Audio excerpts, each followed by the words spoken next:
Bonjour monsieur. Bonjour. On vous rencontre dans la dernière ligne droite des législatives. Vous vous présentez dans la 7e circonscription. Aujourd'hui, vous allez vous donner une conférence de presse pour faire le point sur la situation de la LGV. Quel est votre point de vue sur ce sujet? Mais sur la LGV PACA, on tient quand même à rappeler que le Front National a déposé un vœu en novembre dernier afin de s'y opposer totalement au Conseil régional.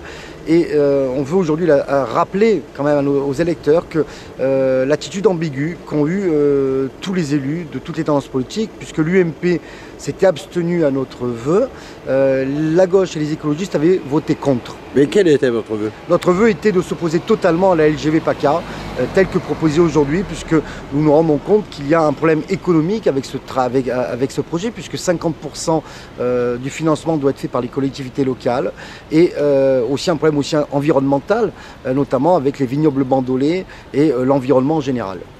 Mais pourtant, ce dossier structurant, à terme, sera nécessaire pour la région. Ça, c'est votre position. En ce qui nous concerne, nous ne pensions pas que ce soit nécessaire qu'il passe à Toulon, puisque nous avons un aéroport dans le département, nous avons déjà le TGV qui passe. Nous pensons qu'il est préférable d'améliorer le réseau TER actuellement.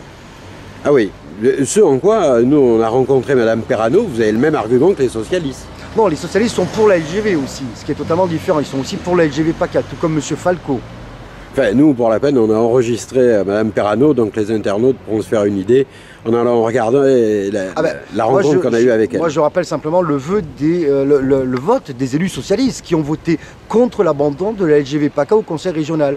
Monsieur Vauzel en première ligne, Monsieur Polski et tous les autres. Bon, et sur des sujets qui sont connexes, comme le fret, comme le transport maritime, votre position, c'est quoi? Concernant le transport maritime, je pense que notamment dans cette circonscription, il y a quelque chose à faire puisque nous avons une circonscription qui est côtière et il est impératif, nous pensons, de développer le réseau maritime comme cela est fait actuellement avec la Seine, Saint-Mandry et Toulon. Je pense qu'il est impératif de le développer aussi pour le Brusque, Sanary et Bandol. Eh bien écoutez monsieur, je vous remercie. Merci à vous.